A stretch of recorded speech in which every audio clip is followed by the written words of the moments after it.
Queridos, como falado algumas semanas atrás, nós iniciaremos uma série de mensagens no Sermão do Monte, cujo tema será a cultura do reino de Deus. Por isso eu te convido, abra comigo lá em Mateus, capítulo 5. Nós leremos hoje do versículo 1 até o versículo 5. Nós não vamos abordar todas as bem-aventuranças hoje.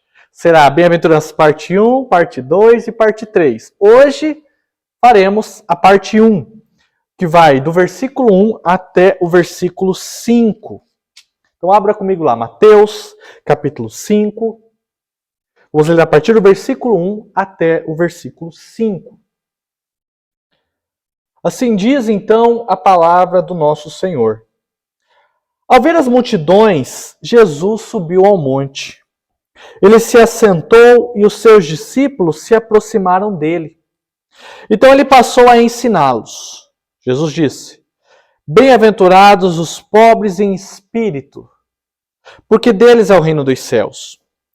Bem-aventurados que choram, porque serão consolados. Bem-aventurados os mansos, porque herdarão a terra. Vamos orar mais uma vez?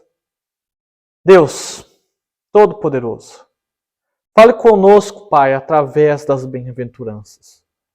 Que todo o sermão do monte, Deus, vá aos nossos corações com o fim de nos corrigir, de nos consolar, de nos orientar, Deus, conforme a cultura de quem pertence a esse reino maravilhoso que chegou até nós. Por isso que nesse culto, Pai, por isso que nessa mensagem, nós queremos que a Tua palavra fale conosco. Que o Teu Espírito Santo, Deus, toque aos nossos corações, nos ensinando aquilo que devemos ser ensinados. E nos constrangendo naquilo que devemos ser constrangidos. Assim nós oramos, Pai, em nome do nosso Senhor e Salvador Jesus Cristo. Amém. Queridos, o Sermão do Monte é o primeiro dos 5 principais discursos do Evangelho segundo Mateus. E é, sem dúvidas, o sermão mais conhecido das Escrituras. E esse conhecimento, ele não se dá só porque é o primeiro do Novo Testamento e o mais longo dos 5, mas é porque ele lida com questões éticas de importância fundamental na vida do reino. Ele lida com princípios de conduta.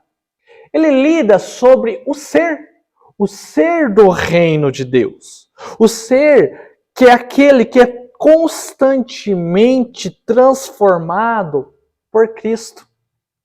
Paulo, aos Filipenses, lá no capítulo 3, versículo 20, ele diz que somos cidadãos dos céus.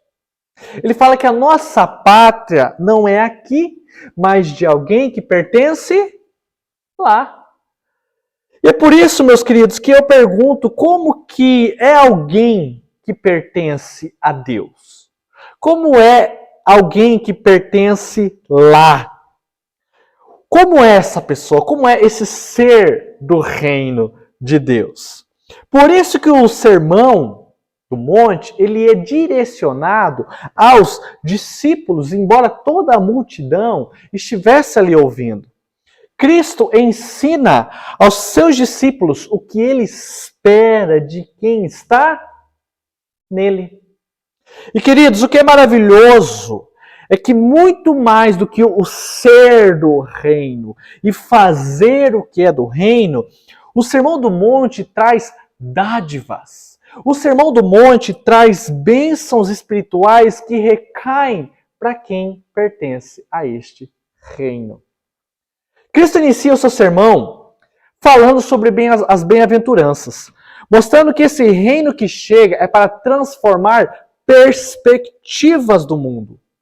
É uma visão que quem não está em Cristo não entende, acha loucura. Por isso que Paulo fala algo muito semelhante aos Coríntios, lá em sua primeira carta, que Deus escolheu o que para o mundo é loucura para envergonhar os sábios. Explico. Bem-aventurados, no grego, ele indica uma pessoa feliz, uma pessoa bem abençoada, uma pessoa próspera, muito feliz. Mas reflita comigo, como assim bem-aventurado o que chora? Feliz o que chora? Feliz o que é pobre? Aqui a indicação de pobreza é espiritual, não é necessariamente financeira. Eu vou explicar isso no primeiro ponto. Mas como assim feliz o que é pobre? E que esse pobre herdará um reino? Feliz o perseguido? Como ver bem-aventurança em situações assim? Esse sermão, meus queridos, é contracultural.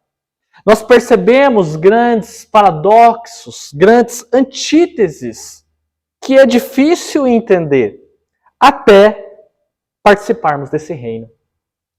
Quando negamos a si mesmo, deixamos a nossa cruz e seguimos Jesus, a vida é transformada para viver sobre a condição de quem pertence ao céu, de quem é de Jesus.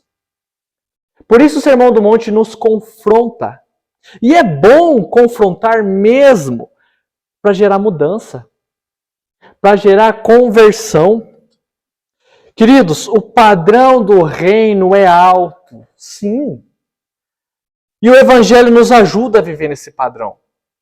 Perceba que Cristo, ele ensina a estar nessa cultura do reino. Ele não só diz, para de ser assim, ou não faça isso, mas ele ensina, aconselha, dá dicas, como um exímio discipulador. Cristo traz o reino e transforma realidades.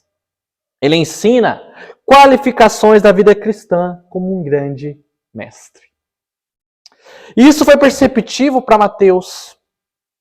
Perceba que no versículo 1, aqui eu já estou entrando no texto, mas perceba comigo que no versículo 1, ao ver as multidões, Jesus subiu no monte e assenta para ensinar os seus discípulos. Cristo faz como um rabi, um mestre judaico, quando vai dar aula com os seus alunos, para os seus alunos. Ou seja, Cristo dá uma aula sobre o reino, uma aula sobre a graça, uma aula sobre a lei do Senhor. Por isso muitos apontam Cristo nesse momento como um novo Moisés, ou seja, o novo profeta, o maior de todos os profetas, no monte, trazendo a lei de Deus sobre o novo Israel. O próprio Moisés diz em Deuteronômio 18:5 que um profeta maior que ele um dia viria. E os intérpretes do Novo Testamento apontam esse profeta sendo Cristo. Você tem a compreensão do que é ser do reino de Deus? Aquela multidão e os próprios discípulos ainda estavam conhecendo e aprendendo a respeito dele. Para que a partir da hora que compreendessem de fato, por isso que você vê os discípulos diferentes em Atos, dos mesmos discípulos dos evangelhos, porque após a ressurreição parece que é quando a ficha cai para eles e eles mudam, e eles transformam verdadeiramente. Então, queridos, a partir da hora que eles compreendessem o reino, eles fossem transformados para viver nesse reino e serem aí sim bem-aventurados. Como tem sido a sua vida como cidadão desse reino? Queridos, a minha intenção nessa manhã é trazer um modo de vida que as bem-aventuranças serão presentes na tua vida. Quando você entender o que é reino de Deus, o que é pertencer ao reino de Deus, e principalmente, o que é estar em Cristo. Por isso, o tema desse primeiro sermão É vivendo bem as bem-aventuranças, parte 1. Como eu disse, teremos parte 1, parte 2 e parte 3. Porque se fosse falar todas as bem-aventuranças, a gente ia ter um sermão de umas 4, 5 horas, porque é muito conteúdo, é muito rico esse discurso de Jesus, só esse início. Então hoje a gente vai abordar as 3 primeiras bem-aventuranças. A minha intenção, inclusive, de falar sobre elas, e algo que é necessário você já ter em mente, antes de nós entrarmos de fato nas 3, é que, primeiro, meus queridos, as bem-aventuranças, elas englobam 3 elementos. Um discurso de bênção, a qualidade de vida do discípulo e a razão pela qual alguém é considerado abençoado. E segunda coisa que eu quero que vocês compreendam, segundo elemento, melhor dizendo, é que não existem 8 grupos separados e distintos de discípulos. Sabe, alguns que podem ser mansos, enquanto outros são misericordiosos. Uns são chamados para suportar perseguições e outros são os humildes de espírito. Não, meus queridos. Isso são 8 qualidades do mesmo grupo de pessoas, que ao mesmo tempo são mansas, ao mesmo tempo são misericordiosas, ao mesmo tempo são humildes de espírito. E assim as demais bem-aventuranças. John Stott, ele explica o seguinte: as 8 qualidades juntas constituem as responsabilidades, e as 8 bênçãos, os privilégios, a condição de cidadãos do reino de Deus. E uma terceira coisa, terceiro ponto que eu quero deixar antes de irmos para a bem-aventurança. Eu sei que você está talvez um pouco ansioso para a gente já abordar o que é. Mas calma, é necessário abordarmos esses elementos para compreendermos com mais profundidade as bem-aventuranças. O terceiro elemento que eu quero falar com você nessa manhã é que, queridos, essas bem-aventuranças não são naturais a você, tá? Não é algo de nascença, não é uma personalidade nata. Cristo não fala da pessoa que nasce mansa, que nasce humilde, que nasce justa, mas de características que são manifestas na pessoa em conversão. Não é a personalidade nata, mas características de transformação. Da pessoa irada que torna-se mansa, da orgulhosa que torna-se humilde. E é por isso, meus queridos, que eu gostaria de falar com você nessa manhã a respeito dessas 3 primeiras aventuranças.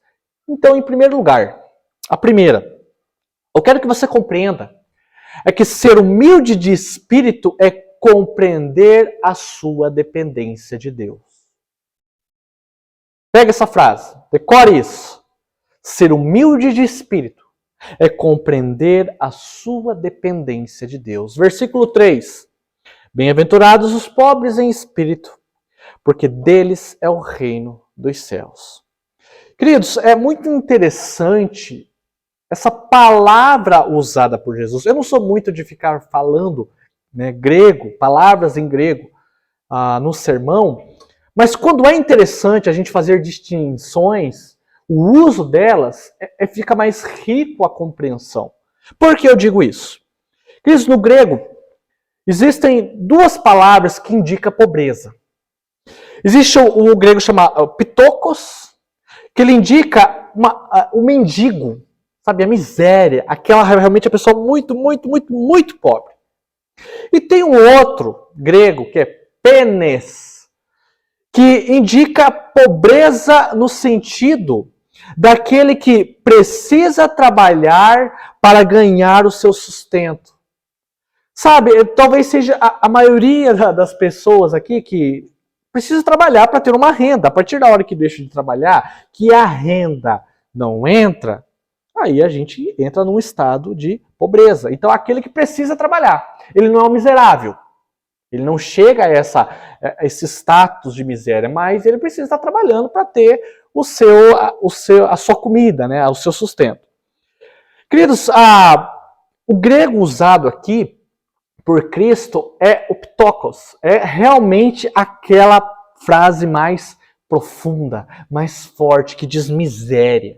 E, queridos, essa palavra, esse pobre em espírito, ou humilde de espírito, dependendo aí da sua versão, ela não se refere a uma pobreza financeira, ou aquele que é desprovido de bens materiais e que não possui luxúria. Jesus não está se referindo a isso, porque daria a entender que o reino dos céus é para quem não é rico, não é verdade? E a Bíblia não fala nada disso. O que ele está dizendo é que bem-aventurado é aquele que é realmente miserável, desprovido, e que depende totalmente de Deus.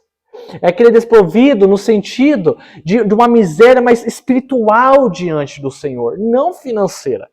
E por que é interessante a gente saber disso? Porque ao longo da história da igreja, algumas pessoas acabaram se confundindo nesse termo pobre de espírito. Por exemplo, a gente tem as ordens monásticas, e uma delas que é bom a gente saber, que é a ordem franciscana. Francisco de Assis foi um homem de Deus, ele fez muito pelos pobres, ele fez muito pela teologia mesmo cristã. Mas se tem algo que houve uma pequena falha, ou dele, ou da ordem que eles têm, é essa ideia de renunciar às riquezas, renunciar os bens materiais para viver na pobreza. Né? Sabe, aquele que vive realmente no monastério? Queridos, ser pobre de espírito não é ser desprovido de bem. Ser pobre de espírito é ser realmente tão miserável, tão no estado de humildade perante o Senhor, de declarar a nossa dependência. Eu dependo do Senhor. Eu dependo de Ti, ó Deus. É esse estado. Martin Lloyd-Jones, quando ele diz: não há mérito nem vantagem na pobreza. A pobreza não serve de garantia de espiritualidade. Ser pobre de espírito significa ser humilde e reconhecer sua dependência total de Deus. Quem é pobre de espírito sabe que precisa mais de Deus. Ser pobre de espírito é para aqueles que reconhecem possuir um coração humilde, no sentido de que não podem ser e nem realizar nada sem a assistência divina, e que não tem nenhum poder sobre si mesmo. É quem entrega plenamente dependência ao Pai. Esse recebe o reino dele. É o estado do pitokos diante de Deus, da miséria. Para entender melhor, basta olharmos para o que é o contrário do pobre de espírito. Qual que é o contrário? É o orgulhoso. O orgulhoso de espírito, o arrogante, o presunçoso, o vaidoso, o soberbo. Queridos, é reconhecer então a nossa pobreza espiritual. Ou falando mais claramente, ser pobre de espírito é a nossa falência diante de Deus. Por quê? Porque nós somos pecadores e nós não merecemos nada, mas que todo favor, toda dádiva, toda bênção vem do Senhor, porque Ele é bom. Ele possui o amor, Ele possui uma graça superabundante, Ele é Pai. E como é magnífico termos o privilégio de chamar Deus de Pai. É a relação dos que estão nesse reino com aquele que Ele mesmo criou esse reino, Pai. Como sabe uma criança que depende 100% dos seus pais? Aquela criança que se entrega plenamente à dependência deles, até que para conseguir comer, para fazer as suas necessidades, para dormir, para tudo, precisa do Pai. Essa bem-aventurança, ela nos mostra esse estado de que para tudo é necessário reconhecer que a gente depende de Deus. A gente não consegue nada sozinho, sem Ele. É necessário uma entrega plena do coração. Tudo já pertence a Ele. Já pertence a Ele. Mas Ele espera de nós um coração que saiba disso. Que reconheça isso, que entregue a isso. Inclusive, nesse mesmo sentido que Cristo fala, quando lá em Mateus 19,14, ele fala das crianças virem até ele. Ele diz lá: deixe os pequeninos e não os impeçam de vir a mim, porque tais é o reino dos céus.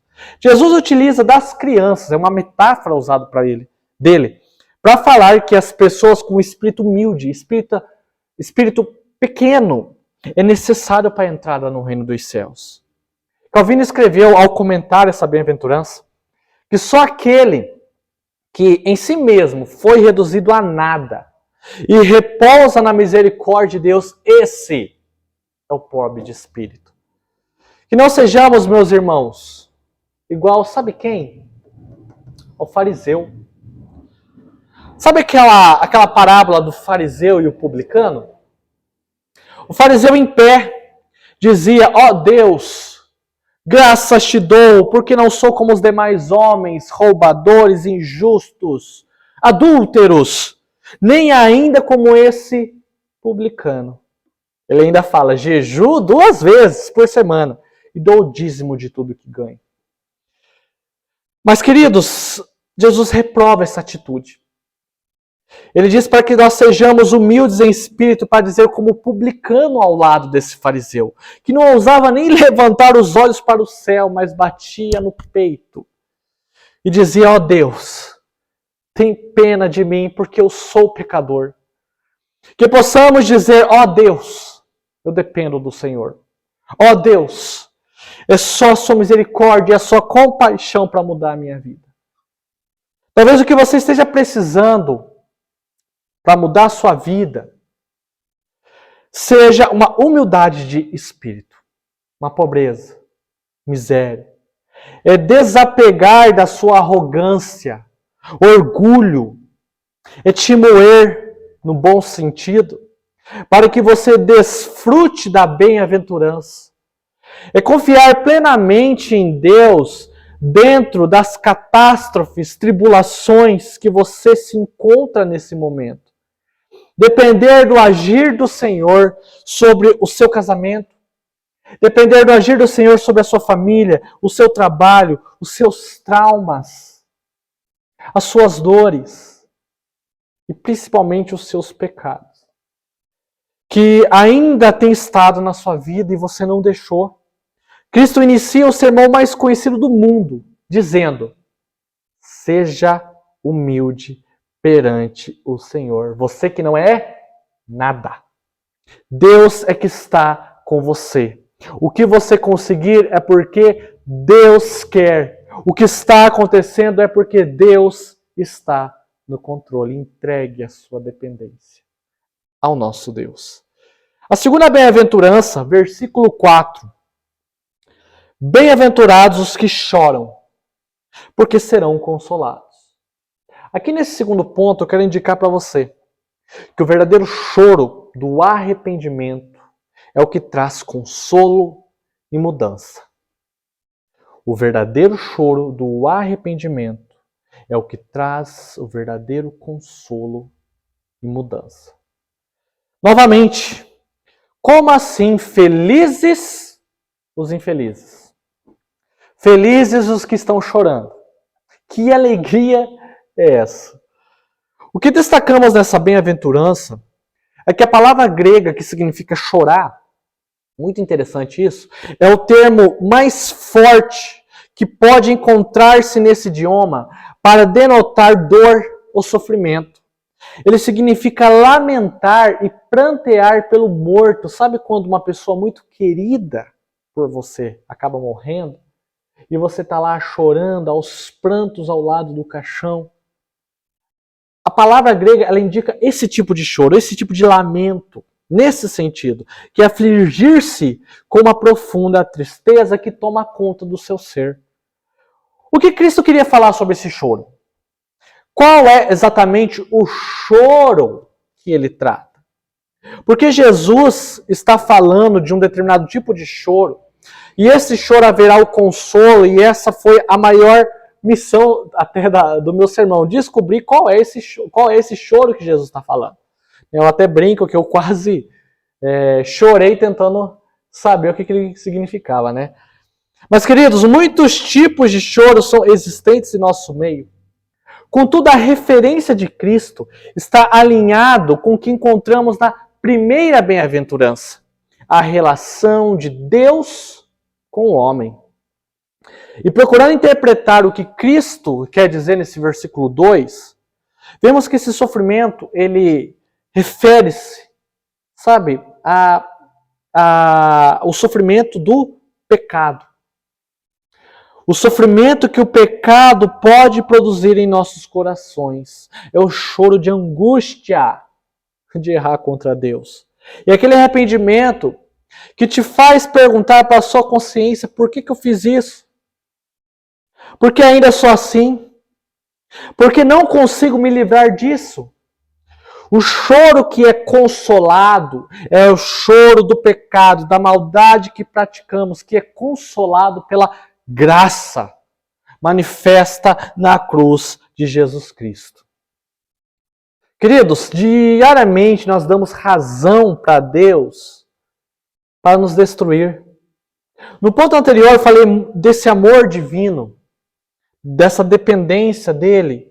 E nesse me permito dizer sobre a justiça, da ira dele. As palavras de Cristo nessas bem-aventuranças e também no decorrer do Sermão do Monte, ele tem o objetivo de despertar o crente para uma vida cristã, uma vida de discípulo, atuando através do consolo, atuando através da esperança e também e principalmente atuando através do constrangimento. Precisamos ser movidos por mensagens de esperança, mas lapidados por mensagens que às vezes nos chamam a atenção. Cristo fala de um choro de contrição, que advém de um espírito humilde de espírito, né? O que a gente falou aí na primeira bem-aventurança. Amados, por que nós devemos chorar por causa do pecado? Devemos chorar porque, primeiro, o choro é sinal de verdadeiro arrependimento.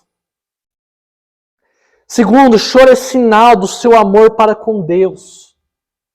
Choro é sinal que você entendeu verdadeiramente o sofrimento de Cristo na cruz.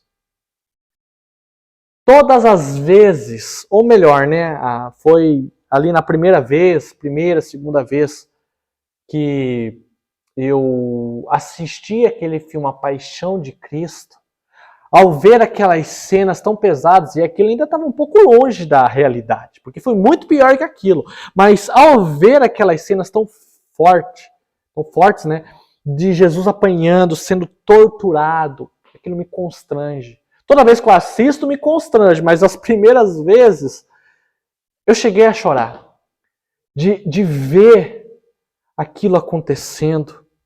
Queridos, quando nós choramos por causa do nosso pecado, quando a gente chora é porque é sinal que a gente verdadeiramente entendeu o sofrimento que ele passou ali. Aquela tortura. Choro é sinal que você está decidido a lutar contra o que te afasta de Deus. Então, amados, esse choro é arrependimento para a vida eterna. E de onde vem o consolo desse choro? O que pode acabar com esse choro quando erramos contra Deus? O consolo está na graça superabundante de Deus. E esta que foi alcançada por meio de Jesus Cristo é o favor imerecido de Deus, no qual concede aos homens e que torna-os salvos. O que te faz lavar a cara depois de um choro e continuar lutando é a lembrança da misericórdia de Deus, que ela é imensa. E o sacrifício do seu filho na cruz, essa mensagem, essa cena, nos mostra que existe perdão. Perdão para você. Uma nova chance para você mudar. Um apoio nas dificuldades que você tem, nos tropeços por causa do pecado. Cada sangue derramado por aquele justo era a prova material do amor e o perdão de Deus para a humanidade. Romanos 8:1, Paulo diz a magnífica frase: não há mais condenação para os que estão em Cristo Jesus. Quem chora por seu pecado é consolado por essa mensagem. Não há mais condenação se você está em Cristo Jesus. E assim somos convencidos, amados, porque carregamos conosco o Espírito Santo. Ele que revela todos os dias os feitos da graça de Deus e nos ajuda no nosso combate contra o pecado. Ele é o combustível desse choro. E é interessante que Jesus Cristo, ele chama o Espírito Santo do Consolador. Ele até fala em João 14, 26, mas aquele Consolador, o Espírito Santo, que o Pai enviará em meu nome, vos ensinará todas as coisas e vos fará lembrar de tudo quanto tenho vos dito. Eu me recordo muito de uma criança que, quando acaba fazendo alguma besteira, quando quebra alguma coisa, talvez no desespero, no medo do pai, mas talvez por causa da cena, da situação, ela chora tanto, ela chega a soluçar de tanto desespero e ela chega correndo pro pai e fala: pai, me desculpa, me desculpa, me desculpa. E às vezes o pai até fica sem saber, nossa, mas né, realmente houve um acidente, mas o grau do desespero dele, desse choro, não tá equivalente ao que aconteceu. Então é bem interessante essa ilustração, pelo menos que eu uso para mim, de que às vezes a gente chega tão desesperado ao Pai por causa dos nossos erros, dos nossos pecados, a gente chega chorando. E quando a gente tem o consolo do Pai, de que quando ele realmente encontra um coração que se arrependeu de verdade, ele concede misericórdia, ele concede graça. Os nossos pecados são perdoados por causa do Filho, por causa de Jesus Cristo. O que Jesus espera de você a partir de hoje é um coração humilde. Um coração que chora por seus erros, pois no fim você vai ser consolado. Se você errou contra Deus em alguma área da sua vida, se você errou no seu casamento, se você errou contra Deus ou contra alguém no seu trabalho, se você errou na sua vida privada, sabe quando você está sozinho? Se você errou contra Deus, e se há algum pecado em você que ainda não tenha passado por um arrependimento, Jesus te chama para esse choro. Te chama para esse arrependimento. Jesus te chama para isso, uma entrega. E é só assim que você será consolado. Mas lembre-se também, arrependeu? Não volte a pecar novamente pela mesma coisa. Pelo mesmo pecado. Lute contra isso. É o seu ponto fraco? Vá a Cristo, vá à palavra, se fortaleça para não voltar a errar pelo mesmo erro. Venha como você está. Existe muito esse discurso, né? Venha como você está. E realmente, venha mesmo. Venha podre. Venha cheio de pecado, sujo mesmo como você está. Receba essa limpeza, receba essa purificação, chore, se arrependa, se transforme, mas não volte a fazer o que você fazia antes. Você será consolado, perdão, e recairá sobre você, mas não volte a pecar pelo mesmo modo. Cristo te transforma constantemente. E por último, meus queridos, além da pobreza de espírito, a nossa dependência de Deus, um choro de arrependimento, de um coração contrito. A terceira bem-aventurança nos mostra que a prática da mansidão é a identidade dos herdeiros de Deus. Novamente, o terceiro ponto, a prática da mansidão é a identidade dos herdeiros do reino. Versículo 5. Bem-aventurados os mansos, porque herdarão a terra.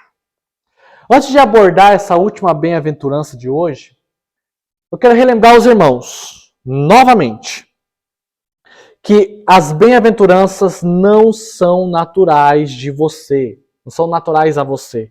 Cristo não fala da pessoa que nasce mansa, que nasce humilde, mas características manifestas da conversão. Pois bem, nesse versículo, não há então tanta complexidade em se buscar o verdadeiro significado. É um pouco mais difícil a gente tentar compreender o que Cristo quis dizer com pobre ou humilde de espírito. É um pouco mais difícil a gente compreender o que Cristo quis dizer com o choro, qual o tipo de choro. Aí a gente descobriu qual é o choro de arrependimento. Mas para mansidão não há qualquer complexidade no significado. Mansidão é realmente aquela pessoa que é mansa, o ato de ser manso. Né? Inclusive manso, o grego dele significa ser gentil, ser atencioso, ser cortês. E, portanto, aquele que exerce o autocontrole. Então não é a mansidão que nasceu com você, não. Mas é a mansidão advinda da transformação de Cristo na sua vida. E o mundo que nós estamos vivendo, meus queridos, com tamanho ódio, com tantas discussões, a mansidão é realmente uma virtude digna de se herdar a terra. Com tanta briga entre as pessoas, tanta vingança se fazendo presente nesse mundo, espíritos mansos fazem grande diferença na sociedade. Essa bem-aventurança é uma continuação das outras duas. Por quê? Porque o versículo 3, ele fala sobre ser humilde de espírito. Aquele que é humilde de espírito, que chora pelo seu arrependimento, chora por fazer coisas tão ruins assim, ele é transformado. E assim ele passa a ser manso. Então, seguindo a linha de raciocínio de Jesus, nós podemos concluir para nós que os mansos são aqueles que também se humilham na presença de Deus, sabem da sua dependência e que chora por seus pecados. Pois só assim se manifesta um espírito gentil e cordial aos outros. Há um grande engano, inclusive, quem acha que ser manso é ser uma pessoa fraca, é ser uma pessoa covarde, tímida e que não tem boca para nada. Muito pelo contrário, a pessoa mansa é a mais forte de todas, porque ela consegue ter forças para controlar aquilo que está gritando no seu interior, implorando para sair. Pessoas assim são herdeiras de Deus, herdeiras da terra prometida por Ele. A mansidão, amados, é um processo, tá? É um processo árduo, que dispõe de muita força de vontade da pessoa, seja ela na prática com as outras pessoas, seja ela na prática para com Deus. A mansidão é parte do fruto do Espírito. E esse fruto amadurece com o desenvolvimento da vida cristã. É necessário um início, um esforço pessoal do indivíduo nesse processo. Mas não se esqueça da primeira bem-aventurança, a dependência de Deus. É Ele que te ajudará nesse processo. É o Espírito Santo do Senhor que conduzirá o seu coração, não manso, para que ele vença aquela força da ira, da vingança, do egoísmo. Há uma atuação da pessoa, sim, em criar estratégias para tentar amansar, como também a ação do agir de Deus para que isso aconteça. É o eu sendo subjugado ao senhorio de Cristo. Quando estiverem diante de uma discussão, indo agora para as Sagradas Escrituras, em textos além dessa bem-aventurança, quando vocês estiverem discutindo, lembre-se ali de Provérbios, capítulo 15, versículo 1. A resposta calma desvia a fúria, mas a palavra ríspida desperta a ira. Sei que no calor do momento você falar as palavras certas e manter o controle é difícil. Para quem está para despertar a ira, para explodir, é difícil receber isso. Então procure no secreto, sob choro e um espírito humilde, procurar a mansidão em Cristo. E é um ótimo exemplo falarmos da mansidão dele, porque ele foi aquele que apanhou, foi torturado, foi humilhado e não disse uma só palavra. Não disse nada, porque ele sabia que deveria cumprir o plano de Deus. Que o plano de Deus continuasse, nem que ele tivesse que ficar quieto, não falar uma palavra. Quando tiver então de suportar alguém, aí a gente vai para o Novo Testamento. Lá para Colossenses, capítulo 13, versículo 12 e 14. Então, quando você tiver que suportar alguém, Paulo fala: portanto, como povo escolhido de Deus, santo e amado, revistam-se de quê? Profunda compaixão, bondade, humildade, mansidão e paciência. E aqui é o que ele termina o versículo que eu acho magnífico. Suportem-se uns aos outros e perdoem as queixas que tiverem uns contra os outros. Queridos, tem que ser muito forte para ser manso. tem que ser muito forte para perdoar. Por isso que aqueles que conseguem são felizes, são prósperos, são bem-aventurados. Perdoem como o Senhor lhes perdoou. Sejam mansos, como Cristo foi. Ele te ajudará nesse processo. O Evangelho te ajudará a ser manso. E é assim eu concluo as bem-aventuranças de hoje. E eu oro, e eu peço a você também que ore, para que o Senhor te faça mais humilde de espírito, mais dependente dele. Que você tenha um coração mais contrito, com o arrependimento do seu pecado, aquele choro, mas aquele choro que quer mudança, que quer sair do estado que está. E com toda certeza, que o Senhor te ajude a ser manso, que o Senhor te ajude a ter um espírito com mais compaixão, com esse amor para com o próximo. Que Deus, então, nos abençoe, em nome de Jesus.